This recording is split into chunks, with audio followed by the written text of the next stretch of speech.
जून के महीने ही बाबा बंदा सिंह बहादुर की शहादत, गुरु अर्जन साहब की शहादत भी जून के उस जिहड़ा उस नाल जुड़ी हुई है। घल्लूघारा 84 की याद भी जुड़ी हुई है। महाराजा रणजीत सिंह उन्हां दा इस धरती तो जाना वो भी 29 जून के इतिहासक दिन नाल जुड़िया होया है। जदों वो हैवनली किंगडम की क्रिश्चियनिटी गल वाले गल करते हैं तो क्रॉस के उत्ते सलीब के उत्ते जीसस ਜਿਹੜਾ ਉਹ ਕਰੂਸੀਫਾਈ ਕੀਤਾ ਜਾਂਦਾ ਹੈ। ਉਹਨਾਂ ਦੇ ਨਾਲ ਦੋ ਹੋਰ ਕ੍ਰਿਮੀਨਲਸ ਨੂੰ ਵੀ ਕਰੂਸੀਫਾਈ ਕੀਤਾ ਜਾਂਦਾ ਹੈ। ਵੇਲੇ ਦਾ ਰੋਮਨ ਐਮਪਾਇਰ ਇਹ ਪ੍ਰਭਾਵ ਦਿੰਦਾ ਹੈ ਕਿ ਇਹ ਕ੍ਰਿਮੀਨਲ ਹੀ ਸਨ, ਪਰ ਕਿਵੇਂ ਇਤਿਹਾਸ ਇਸ ਗੱਲ ਦਾ ਗਵਾਹ ਹੈ ਕਿ ਲਗਭਗ 60 ਸਾਲ ਬਾਅਦ ਉਹੀ ਰੋਮਨ ਐਮਪਾਇਰ ਕ੍ਰਿਸਚੀਅਨਿਟੀ ਐਮਬਰੇਸ ਕਰਦਾ ਹੈ। 1715 ਦੇ ਅਖੀਰ 'ਚ ਬਾਬਾ ਬੰਦਾ ਸਿੰਘ ਬਹਾਦਰ ਦੀ ਗ੍ਰਿਫਤਾਰੀ ਹੁੰਦੀ ਹੈ। 700 ਤੋਂ ਜ਼ਿਆਦਾ ਹੋਰ ਸਿੰਘਾਂ ਦੇ ਨਾਲ ਗੁਰਦਾਸ ਨੰਗਲ ਦੀ ਗੜੀ 'ਚੋਂ 1716 ਦੇ ਵਿੱਚ ਉਹਨਾਂ ਦੀ ਸ਼ਹਾਦਤ ਹੁੰਦੀ ਹੈ, ਜਿੱਥੇ ਹਮਾਯੂੰ ਦਾ ਮਕਬਰਾ ਹੈ, ਬਖਤਾਰ ਕਾਕੀ ਦੀ ਕਬਰ ਉਸ ਦੇ ਨੇੜੇ। ਛੇਵੇਂ ਪਾਤਸ਼ਾਹ ਨੇ ਜਿਹੜੀ ਤਬਦੀਲੀ ਲਿਆਂਦੀ ਇਹ ਮੇਨ ਸਟ੍ਰੀਮ ਤੋਂ ਹਟਣਾ ਸੀ, ਔਰ ਇਸ ਗੱਲ ਦਾ ਜ਼ਿਕਰ ਭਾਈ ਗੁਰਦਾਸ ਜੀ ਦੀ ਇੱਕ ਵਾਰ ਦੇ ਵਿੱਚ ਵੇਰਵੇ ਨਾਲ ਆਉਂਦਾ ਹੈ ਕਿ ਈਵਨ ਇਹ ਚਰਚਾ ਸਿੱਖਾਂ ਦੇ ਵਿੱਚ ਵੀ किस हद तक चली गई सी कि देखो पहले गुरुआं नूं आके बादशाह मत्था टेकदे सन, इन्हां ने बादशाह नाल मत्था लाया होया। पहले बाणी उचारदे सन, ये कुत्ते लैके शिकार ते चढ़े हुए ने। ये सारा वेरवा उन्होंने दे के फिर कहा कि जेड़े सिद्दकी सिख ने वो ये समझते ने कि ये गुरु नानक दी गद्दी दे उत्ते ही ये वरतारा, ये समझण दे लई वो सिदक जरूरी है।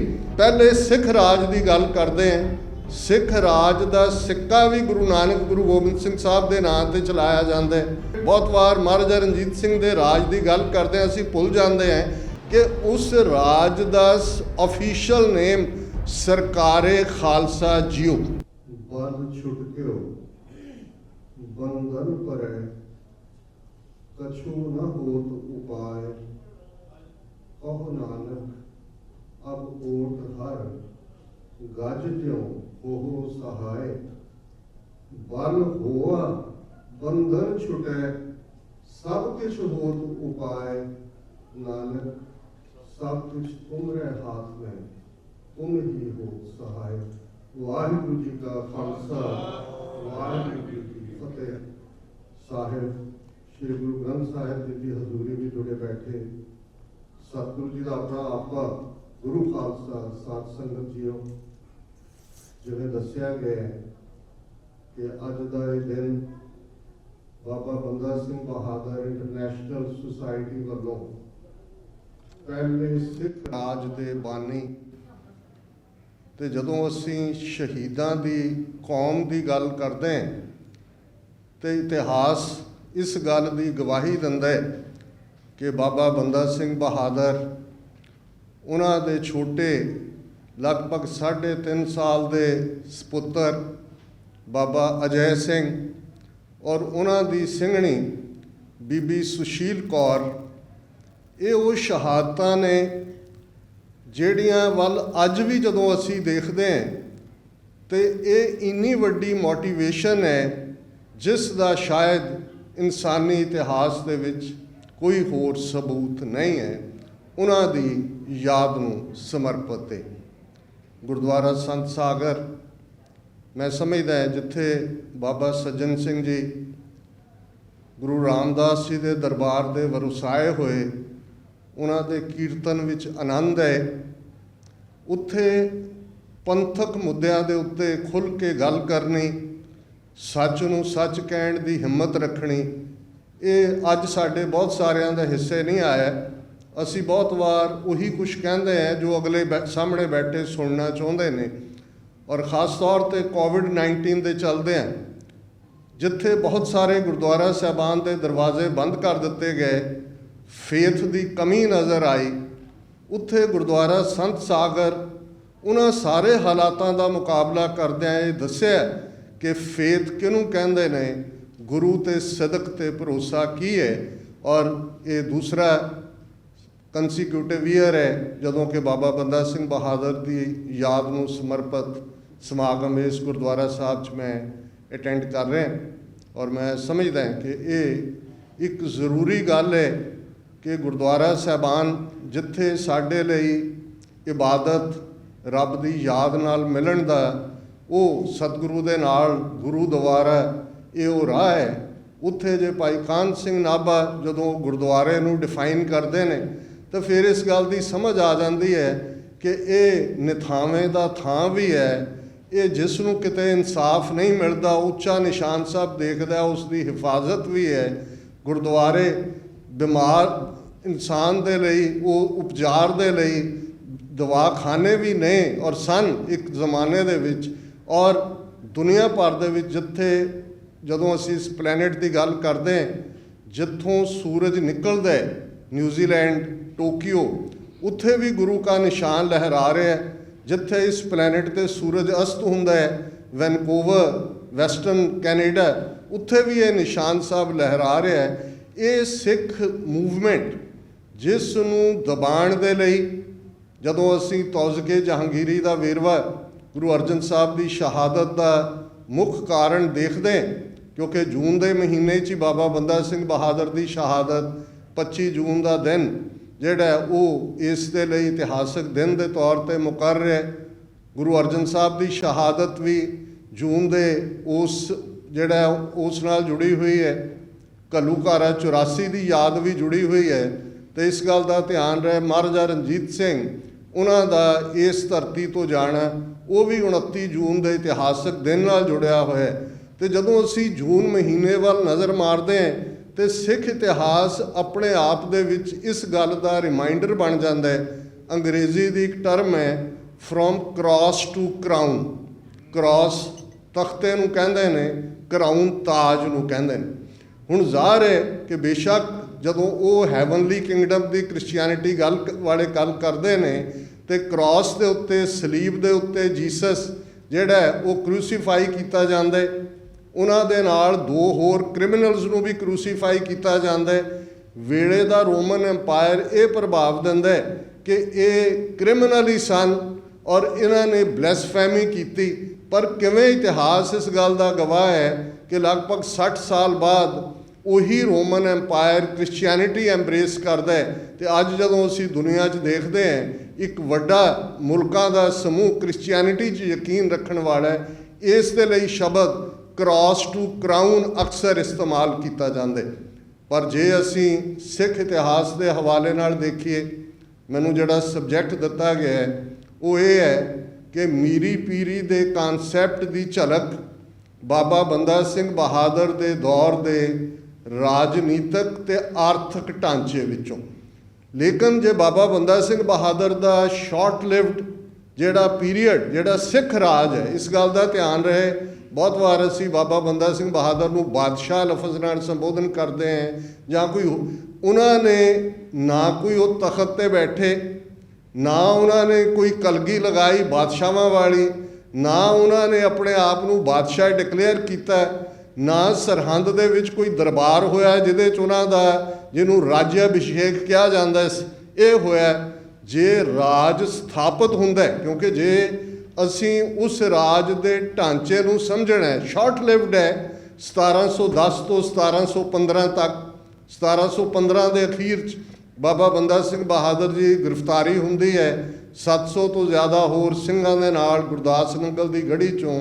1716 ਦੇ ਵਿੱਚ ਉਹਨਾਂ ਦੀ ਸ਼ਹਾਦਤ ਹੁੰਦੀ ਹੈ ਜਿੱਥੇ ਹਮਾਯੂੰ ਦਾ ਮਕਬਰਾ ਹੈ, ਬਖਤਾਰ ਕਾਕੀ ਦੀ ਕਬਰ ਉਸ ਦੇ ਨੇੜੇ। ਸੋ ਲਗਭਗ ਇਸ 5 ਸਾਲ ਦੇ ਪੀਰੀਅਡ ਦੇ ਵਿੱਚ ਵੀ ਇਹ ਕੋਈ ਸਟੇਬਲ ਰਾਜ ਨਹੀਂ ਹੈ ਕਿ ਇੱਕ ਉਸ ਥਾਂ 'ਤੇ ਪਰਮਾਨੈਂਟ ਕਬਜ਼ਾ ਰਿਹਾ, ਇਨ ਐਂਡ ਆਊਟ ਹੈ। ਉਹਨਾਂ ਨੇ ਆਕੂਪਾਈ ਕੀਤਾ, ਫਿਰ ਜ਼ੋਰ ਪਿਆ, ਲੋਹਗੜ੍ਹ ਤੋਂ ਰਿਟਰੀਟ ਕੀਤਾ, ਫਿਰ ਪਹਾੜਾਂ 'ਚ ਚਲੇ ਗਏ, ਫਿਰ ਥੱਲੇ ਉਤਰੇ। ਲੇਕਿਨ ਇਸ 'ਚ ਕੋਈ ਸ਼ੱਕ ਨਹੀਂ ਹੈ ਕਿ ਇਹਨਾਂ 5 ਸਾਲਾਂ ਦੇ ਪੀਰੀਅਡ 'ਚ ਦਿੱਲੀ ਤੋਂ ਲੈ ਕੇ ਲਗਭਗ, ਕਿਉਂਕਿ ਸ਼ੁਰੂਆਤ ਉਹਨਾਂ ਨੇ ਦੱਖਣ ਵੱਲੋਂ ਆਏ ਔਰ 1708 ਦੇ ਵਿੱਚ ਅਸੀਂ ਦੇਖਦੇ ਕਿ ਗੁਰੂ ਗੋਬਿੰਦ ਸਿੰਘ ਸਾਹਿਬ ਜੋਤੀ ਜੋਤ ਸਮਾਉਂਦੇ ਨੇ। ਉਸ ਤੋਂ ਪਹਿਲਾਂ ਜੇ ਤੁਸੀਂ ਇਤਿਹਾਸਕ ਟਾਈਮ ਫਰੇਮ ਦੇਖੋ ਤਾਂ ਲਗਭਗ 2 ਮਹੀਨੇ ਦਾ ਟਾਈਮ ਹੀ ਹੈ ਜਦੋਂ ਪਹਿਲਾ ਮੇਲ ਜਿਹੜਾ ਉਹ 10ਵੇਂ ਪਾਤਸ਼ਾਹ ਨਾਲ ਹੁੰਦਾ। ਔਰ ਜਿਵੇਂ ਭਾਈ ਸੁਰਜੀਤ ਸਿੰਘ ਜੀ ਨੇ ਬੜੇ ਵੇਰਵੇ ਦੇ ਨਾਲ हर पक्ष ਨੂੰ ਟੱਚ ਕਰਦਿਆਂ ਦੱਸਿਆ ਕਿ ਇਹ ਜਿਹੜੇ ਮਿਕਨਾਤੀਸ ਹੁੰਦੇ ਨੇ, ਮੈਗਨੇਟ ਹੁੰਦੇ ਨੇ, ਇਹਨਾਂ ਦਾ ਔਰ ਇਹ ਰੂਹਾਨੀ ਦੁਨੀਆ ਦੇ ਬਹੁਤ ਸਾਰੇ ਜਿਹੜੇ ਮਿਸਟਿਕ ਅਨੁਭਵ ਨੇ ਉਹਨਾਂ ਨੂੰ ਤੁਸੀਂ ਲਫ਼ਜ਼ਾਂ 'ਚ ਬਿਆਨ ਨਹੀਂ ਕਰ ਸਕਦੇ। ਲਫ਼ਜ਼ ਬੁੱਧੀ 'ਚ ਬਣਦੇ ਨੇ, ਬੁੱਧੀ ਦੀ ਸੋਚ ਸੀਮਤ ਹੈ ਔਰ ਇਹੀ ਕਾਰਨ ਹੈ ਕਿ ਜਦੋਂ ਇਸ ਅਨੁਭਵ ਦੀ ਦੁਨੀਆ ਦੀ ਗੱਲ ਕਰਦੇ ਹਾਂ, ਕਬੀਰ ਸਾਹਿਬ ਨੇ ਫਰਮਾਇਆ ਸੀ ਕਹਿਤ ਕਬੀਰ ਗੂੰਗੇ ਗੁੜ ਖਾਇਆ ਪੁੱਛੇ ਤੇ ਕਿਆ ਕਹੀਏ, ਕਿਉਂਕਿ ਇਹਨੂੰ ਤੁਸੀਂ ਬਿਆਨ ਨਹੀਂ ਕਰ ਸਕਦੇ। ਇਹ ਮਿਸਟਿਕ ਅਨੁਭਵ ਹੈ। ਉਹ ਕਿੱਥੋਂ ਉਹ ਸਫ਼ਰ ਲਛਮਣ ਦਾਸ, ਮਾਧੋ ਦਾਸ ਵੈਰਾਗੀ, ਗੋਦਾਵਰੀ ਦਾ ਕੰਢਾ, ਦੁਨੀਆ ਤੋਂ ਭਗੌੜਾਪਨ, ਤੇ ਕਿੱਥੇ ਉਹ ਗਲੈਂਸ ਜਿਹੜੀ ਅੱਖਾਂ ਦੇ ਨਾਲ ਅੱਖਾਂ ਮਿਲਦੇ ਆ, ਪੈਰਾਂ ਦੇ ਵਿੱਚ ਲਿਆ ਕੇ ਗੁਰੂ ਕੇ ਚਰਨਾਂ ਦੇ ਵਿੱਚ ਉਹ ਆਪਣਾ ਸੀਸ ਧਰ ਦਿੰਦਾ ਹੈ, ਬੰਦਾ ਬਣ ਜਾਂਦਾ ਹੈ। ਬੰਦਾ ਕਹਿੰਦਾ ਹੈ ਫਿਰ ਬੰਦਾ ਵੀ ਬਣ ਜਾਂਦਾ ਹੈ। ਤੇ ਬਹਾਦਰ ਦਾ ਟਾਈਟਲ, ਇਸ ਗੱਲ ਦਾ ਧਿਆਨ ਰਹੇ ਕਿ ਇਹ ਅਸੀਂ ਬਹਾਦਰ ਨਹੀਂ ਕਿਹਾ। ਜਿਵੇਂ ਜਦੋਂ ਕਿਸੇ ਐਕਸਪੀਡੀਸ਼ਨ ਦੇ ਉੱਤੇ ਬਾਦਸ਼ਾਹ ਰਾਇਲ ਦਰਬਾਰ 'ਚੋਂ ਕਿਸੇ ਨੂੰ ਤੋਰਦੇ ਸੀ ਤੇ ਇਹ ਟਾਈਟਲ ਹੁੰਦੇ ਸੀ, ਸ਼ਮਸ਼ੇਰ ਬਹਾਦਰ, ਖਾਨ ਬਹਾਦਰ, ਇਹ 5 ਹਜ਼ਾਰੀ, ਇਹ 10 ਹਜ਼ਾਰੀ, ਇਵੇਂ ਟਾਈਟਲ ਦੇ ਕੇ ਤੋਰਿਆ ਜਾਂਦਾ ਸੀ। ਬਹਾਦਰ ਦਾ ਟਾਈਟਲ 10ਵੇਂ ਪਾਤਸ਼ਾਹ ਨੇ ਦਿੱਤਾ ਹੈ। ਨਾ ਉਹਨਾਂ ਦਾ ਅੰਮ੍ਰਿਤ ਛਕਣ ਤੋਂ ਬਾਅਦ ਗੁਰਬਖਸ਼ ਸਿੰਘ ਰੱਖਿਆ ਗਿਆ, ਪਰ ਕੌਮ ਦੇ ਵਿੱਚ ਜ਼ਿਆਦਾ ਪੋਪੂਲਰ ਜਿਹੜਾ ਪਹਿਲਾ ਡਾਇਲੋਗ ਸੀ ਕਿ ਭਾਈ ਮੈਂ ਤੁਹਾਡਾ ਬੰਦਾ ਤੇ ਗੁਰੂ ਸਾਹਿਬ ਦਾ ਭਾਈ ਜੇ ਬੰਦਾ ਤੇ ਬੰਦਿਆਂ ਵਾਲੇ ਕੰਮ ਕਰ, ਇਹ ਜ਼ਿਆਦਾ। ਲੇਕਿਨ ਇਹ ਇੱਕ ਮਿਸ਼ਨ ਹੈ ਔਰ ਇਸ ਮਿਸ਼ਨ ਦੀ ਗੱਲ ਬੜੀ ਜ਼ਰੂਰੀ ਹੈ ਸਮਝਣੀ, ਕਿਉਂਕਿ ਅੱਜ ਵੀ ਉਸ ਕਿਸਮ ਦੇ ਹਿੰਦੂਤਵੀ ਇਤਿਹਾਸਕਾਰ ਵੀ ਪੈਦਾ ਹੋਏ ਨੇ। ਵੈਸਟ ਦੇ ਵੀ ਕੁਝ ਗੁੰਮਰਾਹ ਕੁਨ ਮੈਕਲੋਇਡ ਵਰਗੇ ਲੋਕ ਸੀ ਜਿਨ੍ਹਾਂ ਨੇ ਇਹ ਕਹਿਣ ਦੀ ਕੋਸ਼ਿਸ਼ ਕੀਤੀ ਕਿ ਜਿਵੇਂ ਗੁਰੂ ਨਾਨਕ ਸਾਹਿਬ ਦੀ ਵਿਚਾਰਧਾਰਾ ਇੱਕ ਵੱਖਰੀ ਵਿਚਾਰਧਾਰਾ ਸੀ, ਉਹ ਰੂਹਾਨੀਅਤ ਦੀ ਗੱਲ ਸੀ। 6ਵੇਂ ਪਾਤਸ਼ਾਹ ਨੇ ਜਿਹੜੀ ਤਬਦੀਲੀ ਲਿਆਂਦੀ, ਇਹ ਮੇਨ ਸਟ੍ਰੀਮ ਤੋਂ ਹਟਣਾ ਸੀ। ਔਰ ਇਸ ਗੱਲ ਦਾ ਜ਼ਿਕਰ ਭਾਈ ਗੁਰਦਾਸ ਜੀ ਦੀ ਇੱਕ ਵਾਰ ਦੇ ਵਿੱਚ ਵੇਰਵੇ ਨਾਲ ਆਉਂਦਾ ਕਿ ਈਵਨ ਇਹ ਚਰਚਾ ਸਿੱਖਾਂ ਦੇ ਵਿੱਚ ਵੀ ਕਿਸ ਹੱਦ ਤੱਕ ਚਲੀ ਗਈ ਸੀ ਕਿ ਦੇਖੋ ਪਹਿਲੇ ਗੁਰੂਆਂ ਨੂੰ ਆ ਕੇ ਬਾਦਸ਼ਾਹ ਮੱਥਾ ਟੇਕਦੇ ਸਨ, ਇਹਨਾਂ ਨੇ ਬਾਦਸ਼ਾਹ ਨਾਲ ਮੱਥਾ ਲਾਇਆ ਹੋਇਆ। ਪਹਿਲੇ ਬਾਣੀ ਉਚਾਰਦੇ ਸਨ, ਇਹ ਕੁੱਤੇ ਲੈ ਕੇ ਸ਼ਿਕਾਰ 'ਤੇ ਚੜ੍ਹੇ ਹੋਏ ਨੇ। ਇਹ ਸਾਰਾ ਵੇਰਵਾ ਉਹਨਾਂ ਨੇ ਦੇ ਕੇ ਫਿਰ ਕਿਹਾ ਕਿ ਜਿਹੜੇ ਸਿੱਦਕੀ ਸਿੱਖ ਨੇ ਉਹ ਇਹ ਸਮਝਦੇ ਨੇ ਕਿ ਇਹ ਗੁਰੂ ਨਾਨਕ ਦੀ ਗੱਦੀ ਦੇ ਉੱਤੇ ਹੀ ਇਹ ਵਰਤਾਰਾ, ਇਹ ਸਮਝਣ ਦੇ ਲਈ ਉਹ ਸਿਦਕ ਜ਼ਰੂਰੀ ਹੈ। ਹੁਣ ਇਹ ਗੱਲ ਜਦੋਂ ਅਸੀਂ ਪਹਿਲੇ ਸਿੱਖ ਰਾਜ ਦੀ ਗੱਲ ਕਰਦੇ ਹਾਂ, ਸਿੱਖ ਰਾਜ ਦਾ ਸਿੱਕਾ ਵੀ ਗੁਰੂ ਨਾਨਕ ਗੁਰੂ ਗੋਬਿੰਦ ਸਿੰਘ ਸਾਹਿਬ ਦੇ ਨਾਂ 'ਤੇ ਚਲਾਇਆ ਜਾਂਦਾ ਹੈ। ਸਿੱਖ ਰਾਜ ਦੀ ਰਾਇਲ ਸਟੈਂਪ, ਇਸ ਗੱਲ ਦਾ ਧਿਆਨ ਰਹੇ ਕਿ ਹੁਕਮਨਾਮਾ ਜਾਂ ਫਰਮਾਨ ਇਹ ਰਾਇਲ ਲਫ਼ਜ਼ ਨੇ, ਲੇਕਿਨ ਇਹਨਾਂ ਦੇ ਉੱਤੇ ਰਾਇਲ ਸਟੈਂਪ ਨਾ ਹੋਏ। ਜਿਵੇਂ ਸਿੱਕਾ ਹੈ, ਜੇ ਸਿੱਕੇ ਦੇ ਉੱਤੇ ਸਰਕਾਰੀ ਸਟੈਂਪ ਨਹੀਂ ਹੈ ਤਾਂ ਉਹ ਫੇਕ ਜਾਂ ਖੋਟਾ ਸਿੱਕਾ ਉਹਨੂੰ ਕਿਹਾ ਜਾਂਦਾ ਸੀ। ਹੁਣ ਦੋਨੋਂ ਹੀ, ਔਰ ਜਿਹੜੇ ਬਾਬਾ ਬੰਦਾ ਸਿੰਘ ਬਹਾਦਰ ਨੇ ਸਿੱਖ ਰਾਜ ਦੀਆਂ ਦੋਵੇਂ ਚੀਜ਼ਾਂ ਕਾਇਮ ਕੀਤੀਆਂ, ਸਿੱਕਾ ਵੀ ਔਰ ਰਾਇਲ ਸਟੈਂਪ ਵੀ। ਮਹਾਰਾਜਾ ਰਣਜੀਤ ਸਿੰਘ ਦੇ ਪੀਰੀਅਡ, ਬਹੁਤ ਵਾਰ ਮਹਾਰਾਜਾ ਰਣਜੀਤ ਸਿੰਘ ਦੇ ਰਾਜ ਦੀ ਗੱਲ ਕਰਦੇ ਹਾਂ ਅਸੀਂ ਭੁੱਲ ਜਾਂਦੇ ਹਾਂ ਕਿ ਉਸ ਰਾਜ ਦਾ ਆਫੀਸ਼ੀਅਲ ਨੇਮ ਸਰਕਾਰੇ ਖਾਲਸਾ ਜੀਓ। ਜਿੰਨੀਆਂ ਸਟੈਂਪਸ ਨੇ ਉਹ ਸਰਕਾਰੇ ਖਾਲਸਾ ਜੀਓ ਦੇ ਥੱਲੇ, ਜਿੰਨੀਆਂ ਟਰੀਟੀਜ਼ ਨੇ ਮਹਾਰਾਜਾ ਰਣਜੀਤ ਸਿੰਘ ਦੀਆਂ ਬ੍ਰਿਟਿਸ਼ ਰਾਜ ਦੇ ਨਾਲ, ਟ੍ਰਾਈਪਾਰਟਾਈਟ ਟਰੀਟੀਜ਼, ਸ਼ਾਹ ਸ਼ੁਜਾ ਅਫਗਾਨਿਸਤਾਨ ਦਾ ਬਾਦਸ਼ਾਹ, Maharaja Ranjit Singh, British East India Company, 3-ਵੇ ਟਰੀਟੀਜ਼ ਵੀ ਨੇ। ਫਿਰ ਇੱਕ ਟਰੀਟੀ ਅੱਜ ਕੱਲ੍ਹ, ਕਿਉਂਕਿ ਪਿਛਲੇ ਸਾਰੇ ਸਾਲ 'ਚ ਲੱਦਾਖ 'ਚ ਕੀ ਹੋਇਆ, ਚੀਨ ਨੇ ਕਿਵੇਂ ਕੁੱਟਿਆ ਇਹਨਾਂ ਨੂੰ, ਗਲਵਾਨ ਵੈਲੀ, ਡੈਪਸੋਂਗ, ਪੈਂਪਸੋਂਗ ਲੇਕ ਔਰ ਬਾਕੀ ਥਾਵਾਂ 'ਤੇ ਕੀ ਹੋਇਆ। ਅਤੇ ਇਸ ਗੱਲ ਦਾ ਧਿਆਨ ਰਹੇ ਕਿ 1842 ਦੇ ਵਿੱਚ ਜਿਹੜੀ ਟ੍ਰਾਈਪਾਰਟਾਈਟ ਟਰੀਟੀ ਸਾਈਨ ਹੁੰਦੀ ਹੈ, ਜਿਹਦੇ 'ਚ ਤਿੱਬਤ ਨੂੰ ਬਫਰ ਸਟੇਟ ਮੰਨਿਆ ਗਿਆ ਸੀ, ਉਹਦੇ 'ਚ 3 ਰਫੀਕ ਨੇ। ਸਰਕਾਰੇ ਖਾਲਸਾ ਜੀਓ, ਉਦੋਂ ਲਾਹੌਰ ਤਖਤ 'ਤੇ ਮਹਾਰਾਜਾ ਸ਼ੇਰ ਸਿੰਘ ਜਿਹੜੇ ਨੇ ਉਹ ਰਾਜ ਕਰ ਰਹੇ ਸੀ। ਸਰਕਾਰੇ ਖਾਲਸਾ ਜੀਓ, emperor of China and Dalai Lama of Tibet.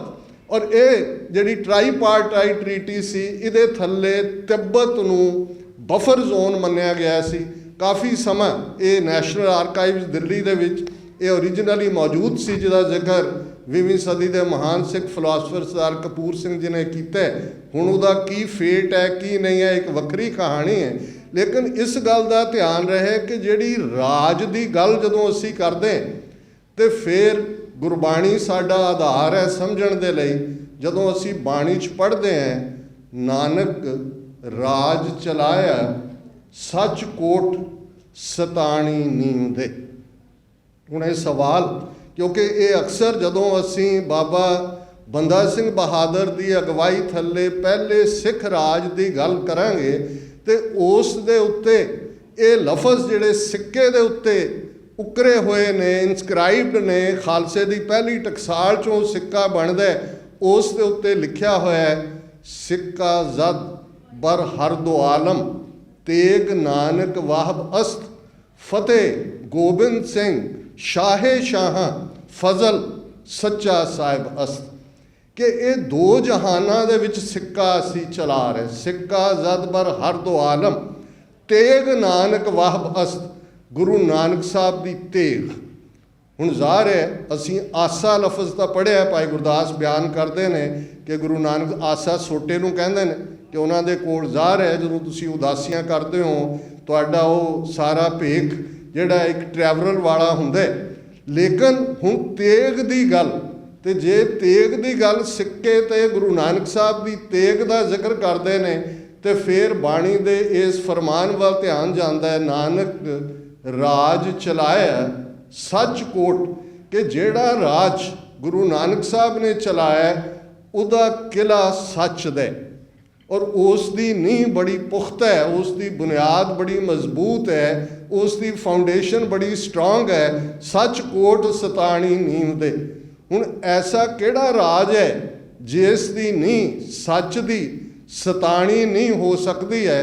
वो ज़ाहिर है कि सच का किला, सच दे उत्ते खलोना, आप सत किया सब सत, किव सचियारा हुई है किव कूड़ा टुटै पाल, हुक्म रजाई चलना नानक लिखिया नाल। सारी खेड सच दी है। गुरु नानक दा वरतारा सच दा है। वक्त दे हाकमां ने जो कर दिता सी, जिहड़े उत्थे एग्जिस्टिंग स्कूल ऑफ थॉट सन, वो ब्राह्मणवाद सी, वो वेले दे हाकमां दा मजहब इस्लाम सी जां योग मत सी। इन्हां सारियां दा हाल भाई गुरदास जी दी ये लाइन जदों वो चार वरण चार मजहबा जग विच हिंदू मुसलमाने दी वार लिखते ने ते अखीर दे विच वो कहंदे ने सच किनारे रह गया खै मरदे बामण मौलाने सिरों ना मिटे आवन जाने। सच कैजुअलिटी बन गया। इन्हां दी सारी डिबेट वो मजहब का मामला होए अदर वे अराउंड होए, ये वेस्ट ऑफ टाइम है। लोगों नूं भंबल भूसे च पाया होया। और यही गल जदों गुरु नानक साहब ने फरमाया कि कादी कूड़ बोल मल खाए, बामण आवे जियां घाए, जोगी जुगत न जाने, अंध तीने उजाड़े का बंद। ये तीनों थॉट किवें उजाड़े वाल लिजांदे ने। हुण इधर गुरु नानक साहब की आइडियोलॉजी के उत्ते वो सिख राज स्थापित हुंदा है जिस दे विच तेग गुरु नानक दी है। ट्रूथ सच दा विहार, सच ते खलोना, सच ते पहरा देना। जिहड़ा पहरा एमनाबाद शहर च गुरु नानक साहब ने बाबर नूं वंगारदिआं दिता सी कि सच की बाणी नानक आखे सच सुनाए सी सच की बेला। उदों सच कहना जदों सच कहण दा वेड़ा है। वेड़ा खुंझा के अगे पिछे प्राइवेटली कुछ कहना ये नहीं है। वंगार इनू ही कहंदे ने। तो ये वंगारना ये चैलेंज सिखां दे हिस्से ही आया, क्योंकि ये वंगार ही वो है जिन्हों शेर की पबकार दे नाल तशबीह दिती सी भाई गुरदास जी ने। सतगुर नानक प्रगटिया मिट्टी धुंध जग चानण होआ, ज्यों कर सूरज निकलिया तारे छपे अंधेर पलोआ, सिंह बुके मिरगावली भन्नी जाए। कि जदों सिंह बुकदा शेर की पबकार दे सामने मिर्ग भजे जाते ने। ये सच ही पबकार हुंदी है, सच का ही भार हुंदा है। सच वाले ही अखीर जरा जरा करवा के पोटा पोटा करवा के वो पुरजा पुरजा कट मरे कबू ना छाड़े खेत। ये सच दे पुजारी कर सकते हैं। कूड़ दे उत्ते मबनी जिहड़ी ब्राह्मणवाद की विचारधारा है लगभग 4000 साल तो जिन्हां ने लोगों का जीना हराम किया होया। तो ये वंगार उस धरती ते 553 साल पहला गुरु नानक साहब दी सी ਵੰਗਾਰਿਆ ਉਹਨਾਂ ਨੇ ਹਰ ਉਸ ਢਾਂਚੇ ਨੂੰ। ਜੇ ਗੱਲ ਬਾਬਾ ਬੰਦਾ ਸਿੰਘ ਬਹਾਦਰ ਦੀ, ਜਿਵੇਂ ਬਾਬਾ ਸੱਜਣ ਸਿੰਘ ਜੀ ਨੇ ਜ਼ਿਕਰ ਕੀਤਾ, ਅੱਜ ਅਸੀਂ ਕਿਸਾਨਾਂ ਦਾ ਸੰਘਰਸ਼ ਜਿਹੜਾ ਜੂਨ ਦੇ ਪਹਿਲੇ ਹਫ਼ਤੇ 2020 'ਚ ਪੰਜਾਬ ਤੋਂ ਸ਼ੁਰੂ ਹੁੰਦੇ, 26 ਨਵੰਬਰ ਤੋਂ ਦਿੱਲੀ ਦੀਆਂ ਬਰੂਹਾਂ 'ਤੇ ਇਸ ਸਾਰੇ ਸਮੇਂ 'ਚ ਲੱਖਾਂ ਕਿਸਾਨ ਬੈਠੇ।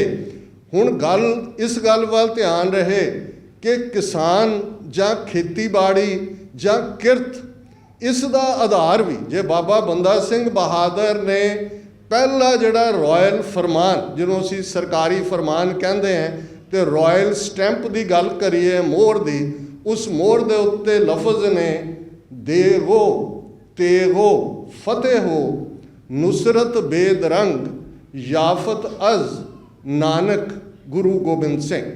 ਦੇਗ, ਅਸੀਂ ਕੜਾ ਪ੍ਰਸ਼ਾਦ ਨੂੰ ਗੁਰੂ ਦੀ ਬਖਸ਼ਿਸ਼ ਹੈ, ਦੇਗ ਕਹਿੰਦੇ ਹਾਂ। ਦੇਗ ਇਕਨੋਮਿਕਲ ਪ੍ਰੋਸਪੈਰਿਟੀ ਹੈ। ਦੇਗ ਤੇਗ ਜਗ ਮੈਂ ਦਊ ਚਲੇ। ਹੁਣ ਇਹ ਸਾਰੇ ਉਸ ਸਿਸਟਮ ਦੀ ਗੱਲ ਹੈ ਕਿ ਜੇ ਸੱਚ ਤੇ ਮਬਨੀ ਇੱਕ ਸਿਸਟਮ ਖੜਾ ਹੋਏਗਾ, ਅਲਟੀਮੇਟ ਜੀਵਨ ਦਾ ਮਕਸਦ ਦੁਨਿਆਵੀ ਰਾਜ ਭਾਗ ਨਹੀਂ ਹੈ। ਉਹ ਤਾਂ ਅਸੀਂ ਜਦੋਂ ਰਾਜ ਨਾ ਚਾਹੋ ਮੁਕਤ ਨਾ ਚਾਹੋ ਇਹ ਪੜ੍ਹਦੇ ਹਾਂ। ਤੇ ਇਸ ਗੱਲ ਦਾ ਧਿਆਨ ਰਹੇ, ਪੋਲੀਟੀਕਲ ਪਾਵਰ ਇਸ ਲਈ ਜ਼ਰੂਰੀ ਹੈ ਤਾਂ ਕਿ ਰੱਬ ਦੀ ਦੁਨੀਆ ਦੇ ਵਿੱਚ, ਜਿਹਨੂੰ ਗੁਰੂ ਕਲਗੀਧਰ ਪਾਤਸ਼ਾਹ ਨੇ ਫਰਮਾਇਆ, ਦਾਨਵ ਦੇਵ ਫਨਿੰਦ ਨਿਸਾਚਰ ਭੂਤ ਭਵਿੱਖ ਭਵਾਨ ਜਪੈਂਗੇ ਜੀਵ ਜਿਤੈ ਜਲ ਮੈਂ ਥਲ ਮੈਂ ਪਲ ਹੀ ਪਲ ਮੈਂ ਸਭ ਥਾਪ ਥਪੈਂਗੇ ਪੁਨ ਪ੍ਰਤਾਪਨ ਬਾੜ ਜੈਤ ਤੁਨ ਪਾਪਨ ਕੇ ਬਹੁ ਪੁੰਜ ਖਪੈਂਗੇ ਸਾਧ ਸਮੂਹ ਪ੍ਰਸੰਨ ਫਿਰੈ ਜਗ ਸ਼ਤਰ ਸਭੈ ਅਵਲੋਕ ਚਪੈਂਗੇ। ਪਨਿਸ਼ਿੰਗ ਦਾ ਟਾਇਰੈਂਟ, ਉਹਨਾਂ ਦਾ ਨੱਕ ਰਗੜਨਾ। ਐਸਾ ਸਿਸਟਮ ਜਿੱਥੇ ਸਾਧ ਸਮੂਹ ਪ੍ਰਸੰਨ ਫਿਰੈ ਜਗ, ਭਲੇ ਲੋਕ, ਰੱਬ ਦੀ ਯਾਦ ਵਾਲੇ ਲੋਕ, ਨੋਬਲ ਸਿਸਟਮ। ਕਬੀਰ ਸਾਹਿਬ ਨੇ ਯਾਦ ਕਰਵਾਇਆ ਸੀ, ਕਬੀਰ ਧਰਤੀ ਸਾਧ ਕੀ ਤਸਕਰ ਬੈਸੇ ਗਾਹੇ। ਰੱਬ ਦੇ ਬੰਦਿਆਂ ਦੀ ਧਰਤੀ ਹੈ ਤੇ ਇਸ ਵਿੱਚ ਧਰਤੀ ਥਾਪ ਰੱਖੀ ਧਰਮਸਾਲ। ਇੱਥੇ ਧਰਮ ਨਾਲ ਪਰਨਾਏ ਹੋਏ ਘੜੇ ਵਾਲ ਇਨਸਾਨ ਹੋਣਗੇ। ਤੇ ਜੇ ਉੱਥੇ ਤਸਕਰ ਬਹਿ ਜਾਏ, ਚੋਰ ਬਹਿ ਜਾਏ, ਜ਼ਾਬਰ ਬਹਿ ਜਾਏ, ਫਿਰ ਗੁਰੂ ਨਾਨਕ ਦਾ ਸਿੱਖ ਵੰਗਾਰੇਗਾ। ਗੁਰੂ ਨਾਨਕ ਸਾਹਿਬ ਨੇ ਵੇਲੇ ਦੇ ਹਾਕਮਾਂ ਨੂੰ ਵੰਗਾਰਿਆ। ਇਸ ਗੱਲ ਦਾ ਧਿਆਨ ਰਹੇ। ਉਹ ਪੀਰੀਅਡ ਇਬਰਾਹਿਮ ਲੋਧੀ ਦਾ, ਮੁਹੰਮਦ ਗੌਰੀ ਦੇ ਨਾਲ ਅਫਗਾਨਿਸਤਾਨ ਦੇ ਉਹਨਾਂ ਪਠਾਨ ਕਬੀਲਿਆਂ ਦਾ ਰਾਜ ਸਥਾਪਿਤ ਹੁੰਦਾ ਹੈ। ਤੇ ਗੁਰੂ ਨਾਨਕ ਸਾਹਿਬ ਦੇ ਜੀਵਨ ਕਾਲ 'ਚ 1526 'ਚ ਪਾਣੀਪਤ ਦੀ ਲੜਾਈ ਤੋਂ ਬਾਅਦ ਏਮਨਾਬਾਦ ਦੀ ਲੜਾਈ ਦੇ ਗੁਰੂ ਸਾਹਿਬ ਆਈ ਵਿਟਨੈਸ ਨੇ, ਬਾਬਰ ਦੀ ਜੇਲ੍ਹ 'ਚ ਵੀ ਗਏ ਨੇ, ਵੰਗਾਰਿਆ ਵੀ ਹੈ। ਪਰ ਸਿਸਟਮ ਕੀ ਹੈ ਪੋਲੀਟੀਕਲ, ਉਹ ਗੁਰੂ ਨਾਨਕ ਸਾਹਿਬ ਦੀ ਬਾਣੀ ਐਕਸਪਲੇਨ ਕਰਦੀ ਹੈ। ਰਾਜੇ ਸ਼ੀ ਮੁਕੱਦਮ ਕੁੱਤੇ ਜਾਏ ਜਗਾਇਨ ਬੈਠੇ ਸੁੱਤੇ ਚਾਕਰ ਨਹਿੰਦਾ ਪਾਇਨ ਘਾਓ ਰੱਤ ਪਿੱਤ ਕੁੱਤਿਓ ਚੱਟ ਜਾਓ। ਇਹ ਪੋਲੀਟੀਕਲ ਸਿਸਟਮ ਹੈ। ਅੱਜ ਦਾ ਜੇ ਤੁਸੀਂ ਸਿਸਟਮ ਦੇਖੋਗੇ ਤੇ ਤੁਹਾਨੂੰ ਇਵੇਂ ਲੱਗੇਗਾ ਕਿ ਗੁਰੂ ਨਾਨਕ ਸਾਹਿਬ ਅੱਜ ਦੇ ਸਿਸਟਮ ਨੂੰ ਵੀ ਡਿਸਕ੍ਰਾਈਬ ਕਰ ਰਹੇ ਨੇ ਕਿ ਕਿਵੇਂ ਇਹ ਸ਼ੇਰਾਂ ਵਾਂਗ ਹੈਪਲੈਸ ਲੋਕਾਂ ਦੇ ਉੱਤੇ ਇਹਨਾਂ ਦੇ ਮੁਕੱਦਮ ਲਫ਼ਜ਼ ਉਸ ਪੀਰੀਅਡ 'ਚ ਐਡਮਿਨਿਸਟ੍ਰੇਟਿਵ ਸ਼ਬਦ ਸੀ। ਮੁਕੱਦਮ, ਮਲਕ, ਇਹ ਸਾਰੇ ਲਫ਼ਜ਼, ਮਲਕ ਭਾਗੋ ਜਦੋਂ ਅਸੀਂ ਕਹਿੰਦੇ ਹਾਂ, ਇਹ ਸਾਰਾ ਸਿਸਟਮ ਜਿਹੜਾ ਦਿੱਲੀ ਦੀ ਹਕੂਮਤ ਇੱਕ ਪਾਸੇ ਜ਼ਿਮੀਂਦਾਰਾ ਸਿਸਟਮ ਸੀ ਜਿਹੜਾ ਕੰਟਰੋਲ ਕਰਦਾ ਸੀ। ਟੋਡਰ ਮੱਲ ਨੇ ਅਕਬਰ ਦੇ ਜ਼ਮਾਨੇ 'ਚ ਉਸ ਨੂੰ ਹੋਰ ਜਿਹੜਾ ਕੋਡੀਫਾਈ ਕੀਤਾ। ਦੂਸਰੇ ਪਾਸੇ ਐਡਮਿਨਿਸਟ੍ਰੇਟਿਵ ਢਾਂਚਾ ਸੀ ਪਰ ਲੋਟੂ ਸਿਸਟਮ ਸੀ, ਜ਼ਿਮੀਂਦਾਰਾ ਸਿਸਟਮ। ਮੁਕੱਦਮ ਗੁਰੂ ਨਾਨਕ ਸਾਹਿਬ ਨੇ ਕਿਹਾ ਕੁੱਤੇ ਨੇ। ਇਹ ਹੁਕਮ ਉਹਨਾਂ ਹਾਕਮਾਂ ਦੇ, ਜੇ ਅੱਜ ਦੇ ਪੰਜਾਬ ਦੇ ਤੁਸੀਂ ਨਾ ਸੂਬੇਦਾਰਾਂ ਦੀ ਗੱਲ ਕਰੋ, ਅੱਜ ਅਮਰਿੰਦਰ ਹੈ, ਬਾਦਲ, ਦੂਜੇ ਤੀਜੇ ਤੁਸੀਂ ਪੰਜਾਬ 'ਚ ਦੇਖਦੇ ਹੋ। ਆਉਂਦੇ ਅਸੀਂ ਆ ਰਹੇ ਸੀ, ਵੀਰ ਸੁਖਵਿੰਦਰ ਸਿੰਘ, ਡਾਕਟਰ ਰਣਜੀਤ ਸਿੰਘ ਨਾਲ ਸੀ। ਮੈਂ ਉਹਨਾਂ ਨੂੰ ਕਿਹਾ, ਮੈਂ ਕਿਹਾ ਜੀ ਗੱਲ ਇਹ ਹੈ, ਇੱਥੇ ਵਾਸ਼ਿੰਗਟਨ DC 'ਚ ਇੱਕ ਪੱਤਰਕਾਰ ਰਹੇ ਨੇ, ਮਾਲਕ ਸਨ ਈਸਟਰਨ ਟਾਈਮਸ ਅਖਬਾਰ ਦੇ, ਮਵਾਇਦ ਸ਼ਾਹ, ਬੜੇ ਇੰਟੈਲੈਕਚੁਅਲ, ਲੈਂਦੇ ਪੰਜਾਬ 'ਚੋਂ ਐਡਵਾਈਜ਼ਰ ਵੀ ਰਹੇ। ਉਹ ਇੱਕ ਵਾਰ ਮੈਂ ਕਹਿਣ ਲੱਗੇ, ਕਹਿੰਦੇ ਡਾਕਟਰ ਸਾਹਿਬ ਸਮੱਸਿਆ ਇਹ ਹੈ ਕਿ ਚਲੋ ਵਿਕਦੇ ਤਾਂ ਲੋਕ ਦੁਨੀਆ 'ਚ ਆਏ ਨੇ, ਜੋ ਪੈਸੇ ਦੇ ਅੱਗੇ ਕੋਈ ਖਲੋਂਦਾ, ਪਰ ਆਪਣੇ ਇੰਨੇ ਸਸਤੇ ਵਿਕ ਜਾਂਦੇ ਨੇ, ਆਪਣੇ ਉਧਾਰ 'ਚ ਹੀ ਵਿਕ ਜਾਂਦੇ ਨੇ। ਹੁਣ ਤੁਸੀਂ ਅੱਜ ਪੰਜਾਬ ਦਾ ਸਿਨੈਰੀਓ ਦੇਖੋ, ਬਹੁਤ ਸਾਰਿਆਂ ਨੂੰ 2022 'ਚ ਕੌਣ ਆਏਗਾ, ਇਹ ਆਏਗਾ, ਵੀ ਆਏਗਾ। ਲੇਕਿਨ ਕੁੱਲ ਮਿਲਾ ਕੇ ਤੁਸੀਂ ਕਿਰਦਾਰ ਦੇਖੋ ਤੇ ਮੁਕੱਦਮਾ ਕੁੱਤਿਆਂ ਵਾਲਾ ਕਿਰਦਾਰ ਹੈ। ਸਭ ਦਿੱਲੀ ਦੇ ਸਾਹਮਣੇ ਪੂੰਛ ਹਿਲਾ ਰਹੇ ਨੇ, ਉਹਨਾਂ ਨੂੰ ਮੈਸੇਜ ਦੇ ਰਹੇ ਨੇ ਕਿ ਜੀ ਸਾਨੂੰ ਮੌਕਾ ਦਿਓ, ਅਸੀਂ ਤੁਹਾਡੇ ਸਭ ਤੋਂ ਵਫਾਦਾਰ ਹੋਵਾਂਗੇ।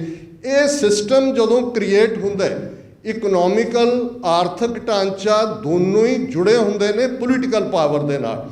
ਔਰ ਇਸ ਗੱਲ ਨੂੰ ਗੁਰੂ ਨਾਨਕ ਸਾਹਿਬ ਨੇ ਇਹੀ ਨਹੀਂ ਕਿਰਤ ਨੂੰ ਵਡਿਆਇਆ, ਉਹਨਾਂ ਨੇ ਉਹ ਸਿਸਟਮ ਦੀ ਗੱਲ ਕੀਤੀ ਕਿ ਆਈਡੀਅਲ ਸਿਸਟਮ ਦੇ ਵਿੱਚ ਕੌਣ ਲੋਕ ਘਾਲ ਖਾਏ ਕਿਛ ਹੱਥੋਂ ਦੇ ਨਾਨਕ ਰਾਹ ਪਛਾਣੇ ਸੇ, ਕਿ ਜਿਹੜੇ ਘਾਲਣਾ ਦੀ ਕਮਾਈ ਖਾਂਦੇ ਨੇ, ਘਾਲਣਾ ਕਰਦੇ ਨੇ ਤਾਂ ਉਹਨੂੰ ਵੀ ਸ਼ੇਅਰ ਕਰਦੇ ਨੇ ਵਿਦ ਦਾ ਨੀਡੀ। ਇਹ ਕਾਰਪੋਰੇਟ ਮਾਡਲ ਨਹੀਂ ਹੈ ਕਿ ਜਿੱਥੇ ਤੁਸੀਂ ਬੈਠ ਕੇ ਲੁੱਟ ਰਹੇ ਹੋ ਔਰ ਦੇਖ ਰਹੇ ਹੋ ਕਿ ਵੱਧ ਤੋਂ ਵੱਧ ਕਿਵੇਂ ਖੂਨ ਨਿਚੋੜਿਆ ਜਾ ਸਕਦਾ ਹੈ, ਅੱਗੋਂ ਤੁਸੀਂ ਉੱਥੇ ਮੁਕੱਦਮ ਰੱਖੇ ਹੋਏ ਨੇ। ਇਹ ਸਾਰੇ ਅੰਬਾਨੀ, ਅਡਾਨੀ, ਪਤੰਜਲੀ ਜੇ ਤੁਸੀਂ ਕੁੱਲ ਮਿਲਾ ਕੇ ਦੇਖੋਗੇ ਉਹੀ ਲੋਟੂ ਸਿਸਟਮ ਹੈ।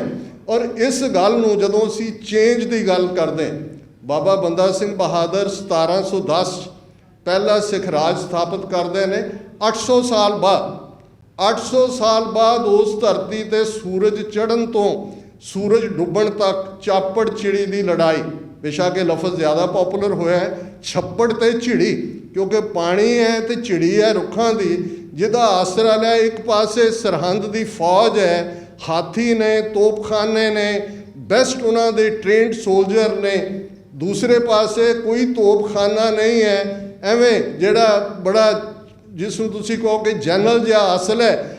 ਉਹ ਲੋਕ ਜਿਨ੍ਹਾਂ ਨੂੰ ਹੁਕਮਨਾਮੇ ਗੁਰੂ ਦੇ ਆਏ ਨੇ ਕਿ ਭਾਈ ਬੰਦੇ ਨੂੰ ਅਸਾਂ ਜਥੇਦਾਰ ਕੀਤਾ, ਹਥਿਆਰਬੰਦ ਆਏ ਮਿਲੋ, ਉਹ ਉਸ ਗੁਰੂ ਨਾਨਕ ਦੇ ਥਾਟ 'ਚ ਰੜੇ ਹੋਏ ਲੋਕ ਨੇ ਜਿਨ੍ਹਾਂ ਨੂੰ ਇਸ ਗੱਲ ਦਾ ਯਕੀਨ ਹੈ ਕਿ ਸੱਚ ਦਾ ਭਾਰ ਹੁੰਦਾ ਹੈ, ਸੱਚ ਜਿੱਤੇਗਾ। ਉਹ ਗਿਣਤੀਆਂ ਮਿਣਤੀਆਂ 'ਚ ਨਹੀਂ ਪੈਂਦੇ। ਅੱਜ ਜਦੋਂ ਅਸੀਂ ਖਾਲਿਸਤਾਨ ਦੀ ਗੱਲ ਕਰਦੇ ਹਾਂ, ਇੱਕ ਵੱਡਾ ਤਬਕਾ ਸਾਡਾ ਆਪਣਾ ਹੀ, ਜਿਵੇਂ ਭਾਈ ਸਾਹਿਬ ਨੇ ਕਿਹਾ ਕਿ ਭਾਈ ਘਰਾਂ 'ਚ ਅਸੀਂ ਸਿੱਖੀ ਆਪਣੇ ਬੱਚਿਆਂ ਨੂੰ ਦੇ ਨਹੀਂ ਸਕੇ, ਅਸੀਂ ਉੱਠ ਕੇ ਐਕਸਪਲੇਨ ਕਰਨ ਲੱਗ ਜਾਂਦੇ ਹਾਂ। ਸੰਤ ਜਰਨੈਲ ਸਿੰਘ ਭਿੰਡਰਾਂਵਾਲੇ ਉਹ ਅੰਦਰ ਹਥਿਆਰ ਨਾ ਲੈਂਦੇ। ਔਰ ਮੈਂ ਸਮਝਦਾ ਕਿ ਦੋ ਸ਼ਖਸੀਅਤਾਂ ਜਿਨ੍ਹਾਂ ਦੇ ਨਾਲ ਅਸੀਂ ਪੁੱਜ ਕੇ ਬੇਇਨਸਾਫੀ ਕੀਤੀ ਹੈ, ਬਾਬਾ ਬੰਦਾ ਸਿੰਘ ਬਹਾਦਰ। ਅੱਜ ਅਸੀਂ ਦਿਨ ਵੀ ਮਨਾ ਰਹੇ ਹਾਂ, ਪਟਿਆਲੇ ਦੇ ਵਿੱਚ, ਸਰਹੰਦ ਦੇ ਵਿੱਚ ਦੂਜੇ ਗੇਟ ਵੀ ਉਹਨਾਂ ਦੀ ਯਾਦ 'ਚ ਲੱਗ ਗਏ ਨੇ, ਕਾਲਜ ਵੀ ਇੰਜੀਨੀਅਰਿੰਗ ਸ਼੍ਰੋਮਣੀ ਕਮੇਟੀ ਨੇ ਬਣਾ ਦਿੱਤਾ ਹੈ। ਇਹਦੇ ਲਈ ਸਾਨੂੰ RSS ਦਾ ਹੀ ਜਾਂ ਇਹਨਾਂ ਦਾ ਪਿਓ ਸਾਵਰਕਰ ਉਹਦਾ ਹੀ, ਜਾਂ ਪਰਮਾਨੰਦ ਜਿਹੜਾ ਭਾਈ ਮਤੀ ਦਾਸ ਦਾ ਡਿਸੈਂਡੈਂਟ ਪਰ ਆਰੀਆ ਸਮਾਜੀ, ਜਿਹਨੇ ਬੰਦਾ ਵੈਰਾਗੀ 20ਵੀਂ ਸਦੀ ਦੇ ਬਿਗਨਿੰਗ 'ਚ ਲਿਖਿਆ ਕਿ ਉਹ ਤਾਂ ਇੱਕ ਸੰਨਿਆਸੀ ਸੀ। ਸਿੱਖਾਂ ਨੂੰ ਸਮਝ ਆਏ ਕਿ ਭਾਈ ਇਹ ਸਾਡਾ ਜਰਨੈਲ, ਅਸੀਂ ਤਾਂ ਇਹੋ ਜਿਹੇ ਇਲਜ਼ਾਮ ਲਾਏ ਜੀ, ਗੁਰੂ ਬਣ ਗਿਆ ਜੀ, ਉਹਨੇ ਵਿਆਹ ਕਰਾ ਲਿਆ ਜੀ, ਉਹਨੇ ਫਲਾਣਾ ਕਰ ਲਿਆ ਜੀ। ਉਹ ਸੋਰਸ ਜਿਵੇਂ ਐਗਜ਼ੈਕਟਲੀ ਜੇ 7 ਸਾਲ ਦਾ ਟਾਈਮ ਬਾਬਾ ਬੰਦਾ ਸਿੰਘ ਬਹਾਦਰ ਦੇ 1708 ਤੋਂ ਲੈ ਕੇ 15 ਤੱਕ, ਤੇ ਸੰਤ ਜਰਨੈਲ ਸਿੰਘ ਖਾਲਸਾ ਭਿੰਡਰਾਂਵਾਲੇ ਵੀ ਜੇ ਤੁਸੀਂ ਦੇਖੋ ਆਈਡੀਅਲ ਉਹੀ ਸ਼ਖਸੀਅਤ 1978 'ਚ ਔਰ 1984 'ਚ। ਕੀ ਨਹੀਂ ਕਿਹਾ ਉਹਨਾਂ ਨੂੰ ਜੀ, ਸਰਕਾਰ ਨੇ ਭੇਜ ਦਿੱਤਾ ਜੀ, ਜ਼ੈਲ ਸਿੰਘ ਲੈ ਆਇਆ ਜੀ, ਸੰਜੇ ਗਾ, ਇਹ ਹਮੇਸ਼ਾ ਹੀ ਅਸੀਂ ਕਰਦੇ ਆਏ ਹਾਂ। ਲੇਕਿਨ ਇੱਥੇ ਇੱਕ ਗੱਲ ਜਦੋਂ ਅਸੀਂ ਰਾਜ ਭਾਗ ਦੀ ਗੱਲ ਕਰਦੇ ਹਾਂ, 800 ਸਾਲ ਦੇ ਉਸ ਸਿਸਟਮ, ਉਹ ਚਾਪੜ ਚਿੜੀ ਦੀ ਜੰਗ ਕਿਸਮਤ ਦਾ ਫੈਸਲਾ ਕਰ ਦਿੰਦੀ ਹੈ ਉਸ ਧਰਤੀ ਦੇ ਖਿੱਤੇ ਦੀ। ਸਵੇਰ ਤੋਂ ਸ਼ਾਮ ਤੱਕ ਉਸ ਲੜਾਈ 'ਚ ਸਿੱਖ ਜੇਤੂ ਰਹਿੰਦੇ ਨੇ, ਵਜ਼ੀਰ ਖਾਂ ਮਾਰਿਆ ਜਾਂਦਾ ਹੈ, ਸੁੱਚਾਨੰਦ ਜਿਉਂਦਾ ਕਾਬੂ ਆਉਂਦਾ ਹੈ। ਔਰ ਉਸ ਤੋਂ ਬਾਅਦ 2 ਦਿਨ ਬਾਅਦ, ਇਹ 12 ਮਈ 1710 ਦੀ ਵਿਕਟਰੀ ਹੈ। 14 ਮਈ ਨੂੰ ਪਹਿਲਾ ਖਾਲਸੇ ਦਾ ਇਕੱਠ ਫਤਿਹਗੜ੍ਹ ਸਾਹਿਬ ਦੀ ਧਰਤੀ ਤੇ ਪਹਿਲਾ ਰਾਇਲ ਆਰਡਰ ਜ਼ਮੀਨ ਵਾਹੁਣ ਵਾਲਾ ਜ਼ਮੀਨ ਦਾ ਮਾਲਕ ਹੈ। Tiller of the land is the owner of the land. ਦੁਨੀਆ ਦੇ ਇਤਿਹਾਸ ਫ੍ਰੈਂਚ ਰੈਵੋਲੂਸ਼ਨ ਦੀ ਗੱਲ ਹੁੰਦੀ ਹੈ, ਫਰਾਂਸ 1783। ਹਿਊਮਨ ਹਿਸਟਰੀ 'ਚ ਇਸ ਕਿਸਮ ਦਾ ਐਗਰੀਕਲਚਰ ਨਾਲ ਰਿਫਾਰਮ ਦੂਰ ਦੀ ਗੱਲ, ਰੈਵੋਲੂਸ਼ਨ ਜਿਸ ਦੇ ਵਿੱਚ ਜ਼ਮੀਨ ਵਾਹੁਣ ਵਾਲਾ, ਇੱਕ ਪਾਸੇ ਜੱਟ ਸਨ ਜਿਹੜੇ ਮੁਜ਼ਾਹਰੇ ਸਨ, ਇੱਕ ਪਾਸੇ ਜ਼ਿਮੀਂਦਾਰ ਸਨ। ਅੱਜ ਅਸੀਂ ਜਦੋਂ ਲਫ਼ਜ਼ ਜੱਟ ਜ਼ਿਮੀਂਦਾਰ ਕਹਿੰਦੇ ਹਾਂ, ਇਹ ਇੱਕ ਕਾਮਨ ਲਫ਼ਜ਼ ਇਸ ਲਈ ਬਣਿਆ ਕਿ ਉਸ ਸਿੱਖ ਰਾਜ ਨੇ ਹਰ ਜ਼ਮੀਨ ਵਾਹੁਣ ਵਾਲੇ ਨੂੰ ਜ਼ਮੀਨ ਦਾ ਮਾਲਕ ਬਣਾ ਦਿੱਤਾ। ਤੇ ਜਸਟਿਸ ਸਿਸਟਮ, ਤੁਸੀਂ ਅਦਾਲਤਾਂ 'ਚ ਸਾਰੀ ਉਮਰ ਜਿਹਨੂੰ ਉਹਨਾਂ ਨੇ ਕਿਹਾ ਸੀ ਕਿ ਭਾਈ ਰੁੱਖ ਵੀ ਜਿਹੜੇ ਨੇ ਉਹ ਜੰਮ ਗਏ ਨੇ, ਖੜੇ ਹੋ ਗਏ ਨੇ ਇਨਸਾਫ ਡੀਕਦੇ ਡੀਕਦੇ, ਤੇ ਇਨਸਾਫ ਕੀ ਸੀ? ਸਡੌਰਾ ਦੂਸਰੇ ਪਾਸਿਆਂ ਨਾਲ ਸੰਬੰਧਿਤ ਇੱਕ ਜਿਹੜਾ ਵਾਕਿਆ ਬਹੁਤ ਸਾਰੇ ਹਿਸਟੋਰੀਅਨਸ ਨੇ ਦਿੱਤਾ ਕਿ ਜੀ ਹਜ਼ਾਰਾਂ ਲੋਕ ਇਕੱਠੇ ਹੋ ਕੇ ਆਏ ਕਿ ਜੀ ਆਹ ਸਾਡੇ ਇਲਾਕੇ ਦਾ ਜ਼ਿਮੀਂਦਾਰ, ਆਹ ਸੂਬੇਦਾਰ, ਆਹ ਫਲਾਣਾ ਢਿਮਕਾ ਇਹ ਕਰ ਰਿਹਾ। ਉਹਨੇ ਕਿਹਾ ਜੀ ਕਿੰਨੀ ਹੈ ਗਿਣਤੀ ਉਹਨਾਂ ਦੀ? ਉਹਨੇ ਕਿਹਾ ਜੀ ਇੰਨੀ। ਉਹਨਾਂ ਨੇ ਕਿਹਾ ਤੁਸੀਂ ਕਿੰਨੇ ਹੋ? ਇੰਨੇ। ਬਾਬਾ ਬੰਦਾ ਸਿੰਘ ਨੇ ਉਹਨਾਂ ਨੂੰ ਕਿਹਾ ਇਹਨਾਂ ਨੂੰ ਉਡਾ ਦਿਓ ਸਾਰਿਆਂ ਨੂੰ ਤੋਪ ਨਾਲ। ਉਹਨੇ ਕਿਹਾ ਇਹਨਾਂ ਨੂੰ ਇਨਸਾਫ ਲੈਣਾ ਨਹੀਂ ਆਉਂਦਾ। ਇਹ ਹੈ ਜਦੋਂ ਅਸੀਂ ਕੁਇਕ ਰੈਵੋਲੂਸ਼ਨ ਤਬਦੀਲੀ ਦੀ ਗੱਲ ਕਰਦੇ ਹਾਂ, ਉਹ ਢਾਂਚਾ ਜਿਹੜਾ ਪਹਿਲੇ ਸਿੱਖ ਰਾਜ ਦਾ ਸਥਾਪਿਤ ਹੁੰਦਾ ਉਹ ਕਿਰਤੀਆਂ ਦੇ ਲਈ ਹੈ। ਘਾਲ ਖਾਏ ਕਿਛ ਹੱਥੋਂ ਦੇ, ਨਾਨਕ ਰਾਹ ਪਛਾਣੇ ਸੇ ਦੇ ਲਈ ਹੈ। ਔਰ ਜੇ ਉਸ ਸਾਰੇ ਨੂੰ ਪੋਲੀਟੀਕਲ ਸਟਰਕਚਰ 'ਚ ਅਸੀਂ ਦੇਖਣਾ ਤੇ ਫਿਰ ਖਾਲਸੇ ਦਾ ਕਾਨਸੈਪਟ ਹੈ। ਜਿਹੜੇ ਲੋਕ ਬਾਬਾ ਬੰਦਾ ਸਿੰਘ ਬਹਾਦਰ ਨੂੰ ਗੁਰੂ, ਇਹ ਠੀਕ ਹੈ ਯੂਰਪੀਅਨਸ ਨੇ, ਮੁਗਲਾਂ ਦੇ ਪੀਰੀਅਡ ਵਾਲਿਆਂ ਨੇ ਵੀ, ਕਿਉਂਕਿ ਉਹਨਾਂ ਦਾ ਸਟੇਟਸ ਇੰਨਾ ਵੱਡਾ ਉਹ ਸਾਡੇ ਵਾਂਗ ਡਿਸਰਨ ਨਹੀਂ ਕਰ ਸਕਦੇ ਕਿ ਗੁਰੂ 10 ਗੁਰੂ ਸਾਹਿਬਾਨ ਔਰ ਗੁਰੂ ਗ੍ਰੰਥ ਸਾਹਿਬ ਤੇ ਗੁਰਤਾ ਮੁੱਕਦੀ ਹੈ। ਉਹ ਤਾਂ ਭਾਈ ਮਹਾਰਾਜ ਸਿੰਘ ਜਿਨ੍ਹਾਂ ਦਾ ਦਿਨ ਪਿਛਲੇ ਦਿਨਾਂ 'ਚ ਜਿਹੜੇ ਪਹਿਲੇ ਉਹ ਨੌਰੰਗਾਬਾਦ ਦੀ ਉਸ ਅਸਥਾਨ ਦੇ ਸੇਵਾਦਾਰ ਨੇ, ਬਾਬਾ ਵੀਰ ਸਿੰਘ ਨੌਰੰਗਾਬਾਦੀ ਤੋਂ ਬਾਅਦ ਜਿਨ੍ਹਾਂ ਨੇ ਸਭ ਤੋਂ ਪਹਿਲਾਂ ਝੰਡਾ ਚੁੱਕਿਆ ਫਰੰਗੀ ਰਾਜ ਦੇ ਖਿਲਾਫ ਹੁਸ਼ਿਆਰਪੁਰ ਜ਼ਿਲ੍ਹੇ ਦੇ ਸ਼ਾਮ 84 'ਚ, ਉਹ 21 ਸਿੰਘਾਂ ਦੇ ਨਾਲ ਮੁਖਬਰੀ ਦੇ ਥੱਲੇ ਗ੍ਰਿਫਤਾਰ ਹੁੰਦੇ ਨੇ। ਉਹਨਾਂ ਨੂੰ ਜਲੰਧਰ ਜੇਲ੍ਹ 'ਚ ਲਿਆਂਦਾ ਜਾਂਦਾ ਔਰ ਉਹਨਾਂ ਦੇ ਕੋਰਟੀਅਰ ਲਿਖਦੇ ਨੇ ਯੂਰਪੀਅਨਸ ਦੇ ਕਿ ਵੀ ਜਿਹੜੇ ਜੇਲ੍ਹ ਦੇ ਵਿੱਚ ਸਿੱਖ ਪੁਲਿਸ ਵਾਲੇ ਨੇ ਉਹ ਵੀ ਉਹਨਾਂ ਨੂੰ ਮੱਥਾ ਟੇਕਦੇ ਨੇ। ਤਾਂ ਉਹਨਾਂ ਦੀ ਸਾਰੀ ਡਾਇਰੀ 'ਚ ਉਹਨਾਂ ਨੂੰ ਗੁਰੂ ਲਿਖਿਆ ਹੋਇਆ, ਗੁਰੂ ਮਹਾਰਾਜ ਸਿੰਘ। ਹਾਲਾਂਕਿ ਬਾਅਦ 'ਚ ਉਹਨਾਂ ਨੂੰ ਉਹ ਇੰਨਾ ਘਬਰਾ ਗਏ ਵੀ ਇਹਨਾਂ ਨੂੰ ਪੰਜਾਬ 'ਚ ਨਹੀਂ ਰੱਖਣਾ, ਸਿੰਗਾਪੁਰ ਦੀ ਜੇਲ੍ਹ 'ਚ ਭੇਜਿਆ।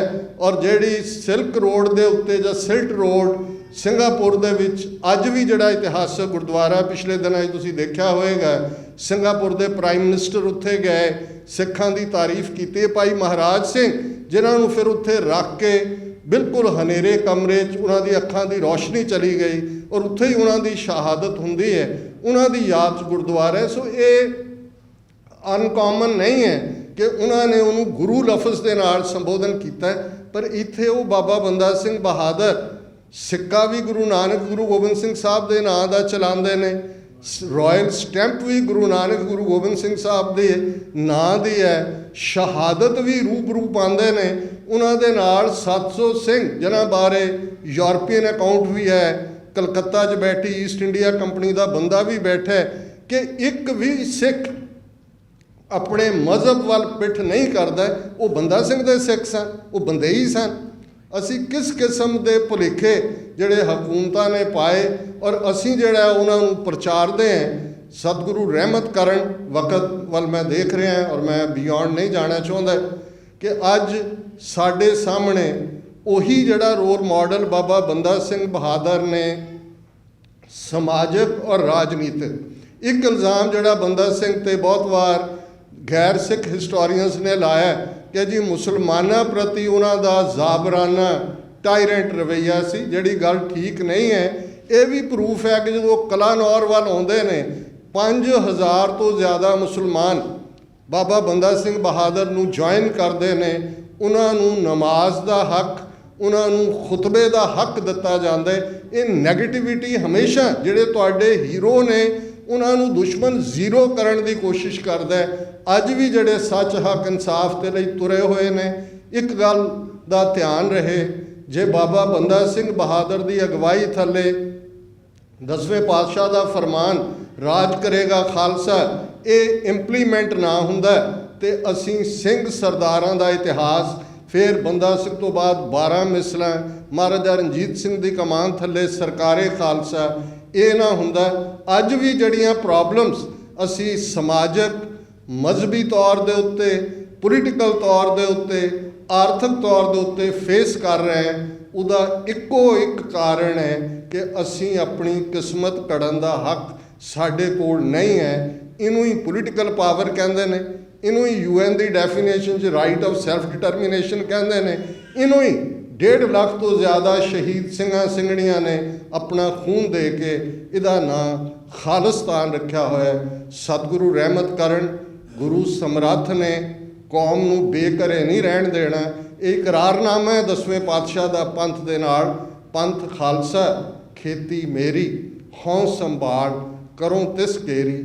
ਸਾਡਾ ਫੇਥ, ਸਾਡਾ ਵਿਸ਼ਵਾਸ, ਸਾਡਾ ਗੁਰੂ ਨਾਲ ਜੁੜਨਾ, ਸਾਡਾ ਸਿੱਖੀ ਜੀਵਨ 'ਚ ਹੋਣਾ, ਇਹ ਸਭ ਤੋਂ ਅਹਿਮ ਹੈ। ਤੇ ਸਤਿਗੁਰੂ ਆਪ ਸਮਰੱਥ ਨੇ ਔਰ ਉਹਨਾਂ ਦੀ ਬਖਸ਼ਿਸ਼ ਹੋਏਗੀ ਅਲਟੀਮੇਟਲੀ ਕੱਲਾ ਧਰਤੀ ਦੇ ਉਸ ਖਿੱਤੇ ਤੇ ਹੀ ਨਹੀਂ, ਕੁੱਲ ਦੁਨੀਆ ਦੇ ਅੰਦਰ। ਇਹ ਗੁਰੂ ਨਾਨਕ ਸਾਹਿਬ ਦੀ ਆਈਡੀਓਲੋਜੀ, ਜਿਹਨੂੰ ਗੁਰੂ ਅਰਜਨ ਸਾਹਿਬ ਨੇ ਫਰਮਾਇਆ, ਹੁਣ ਹੁਕਮ ਹੋਆ ਮਿਹਰਬਾਨ ਦਾ, ਪੈ ਕੋਈ ਨਾ ਕਿਸੇ ਰੰਝਾਣ ਦਾ, ਸਭ ਸੁਖਾਲੀ ਉਠਿਆ ਇਹ ਹੋਆ ਹਲੇਮੀ ਰਾਜ ਜੀਓ। ਉਹ ਰਾਜ, ਹਲੇਮੀ ਰਾਜ, ਉਹ ਖਾਲਿਸਤਾਨ ਜਿੱਥੇ ਕੋਈ ਕਿਸੇ ਨੂੰ ਰਿੰਝਾਏ ਨਾ, ਤੰਗ ਨਾ ਕਰੇ, ਸਾਰੇ ਸੁਖੀ ਵਸਣ। ਇਹੀ ਸਾਡਾ ਨਾਨਕ ਨਾਮ ਚੜ੍ਹਦੀ ਕਲਾ ਤੇਰੇ ਭਾਣੇ ਸਰਬੱਤ ਦਾ ਭਲਾ ਦਾ ਸੰਕਲਪ ਹੈ।